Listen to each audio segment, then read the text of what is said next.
નમસ્કાર મિત્રો, વાર્તા સાંભળવા માટે આવ્યા છો? ચાલો વાર્તાની શરૂઆત કરી। મિત્રો, મારું નામ મીના છે। હું ખૂબ જ સુંદર છું। મારી ઉંમર 20 વર્ષ છે।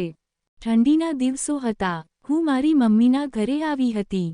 મારો ભાઈ મારી ભાભી સાથે તેના સાસરે ગયો હતો અને ઘરમાં મમ્મી અને પપ્પા જ હતા। તે દિવસે હું તણાવમાં ખૂબ જ હતી। મારું દિલ ખૂબ જ બેચેન હતું। આજે કોઈ ગરમાગરમ રમત રમવા મળી જાય, હું મનમાં ને મનમાં વિચારી રહી હતી। કોઈ આવે અને મારી સાથે રમત રમે અને અચાનક દરવાજાની બેલ વાગી।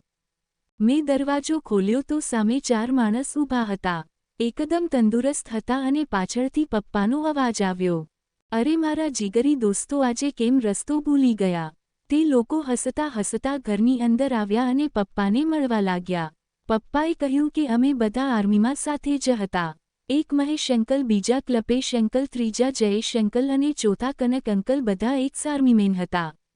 તે પણ મને મળ્યા અને મને ગળે લગાડી। બધાએ પોતાની છાતીથી મને લગાડી। હું સમજી ગઈ કે આ બધા જ થર્કી અંકલ છે। કોઈને પણ લાઈન આપીશ તો તે ઝડપથી પટી જશે।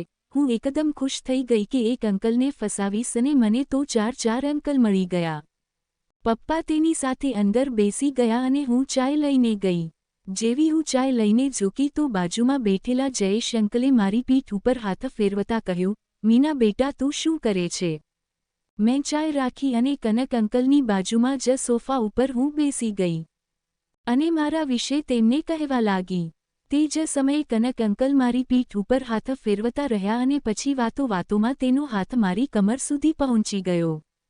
આ વાત બાકીના ફૌજીઓએ પણ જોઈ, પણ મારા પપ્પાએ જોયું નહીં।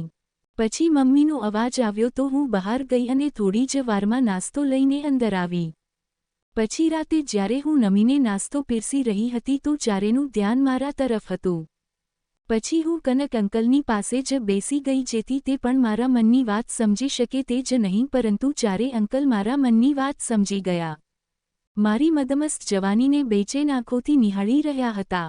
પછી તેમના માટે જમવાનું બનાવવા હું કિચનમાં ગઈ અને તેમના પીવાની પણ વ્યવસ્થા ઉપર રૂમમાં કરી દીધી હતી। એક વખત ડ્રિંક લીધા બાદ બધાએ જમવાનું જમી લીધું।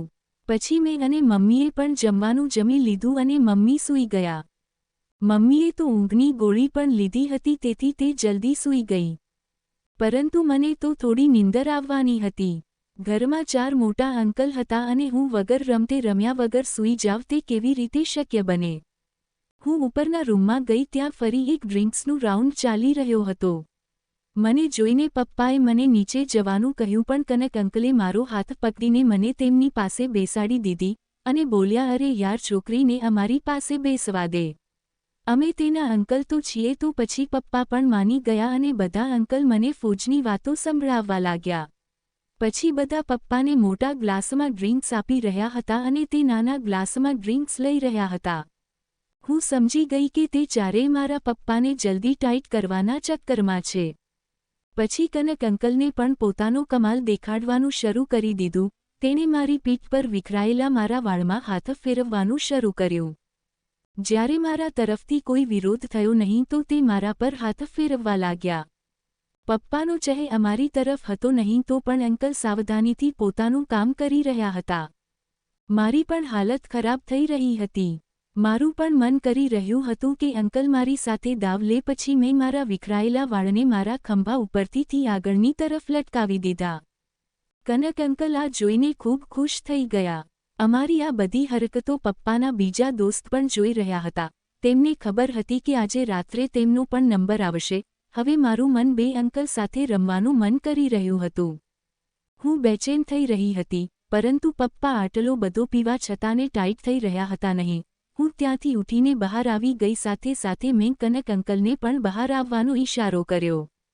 મેં પપ્પાને કહી દીધું કે હું સૂવા જઈ રહી છું। પછી હું બહાર આવી ગઈ અને જ્યાં અંધારું હતું ત્યાં હું ઊભી રહી ગઈ।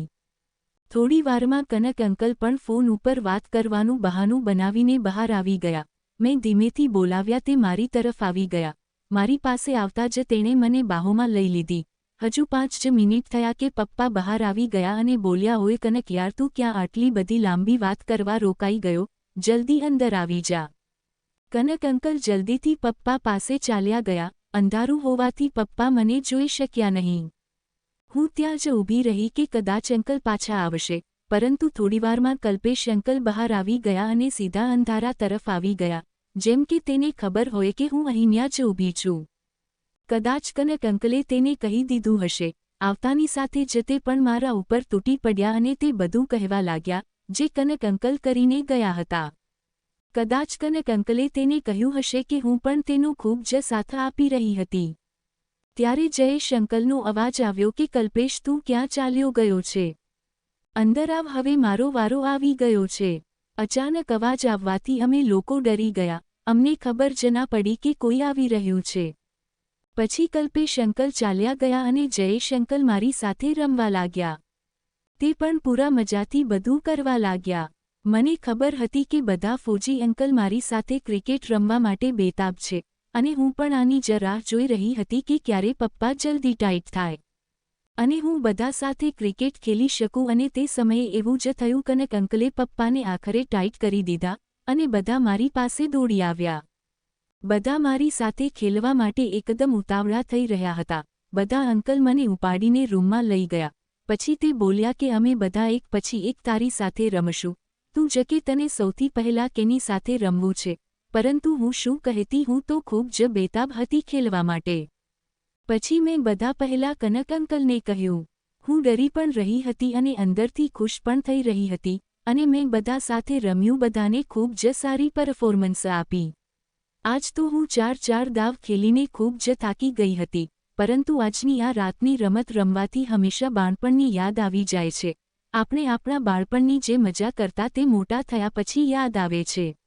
આવી જ વાર્તા સાંભળવા માટે ચેનલને સબસ્ક્રાઇબ કરજો દોસ્તો. ધન્યવાદ.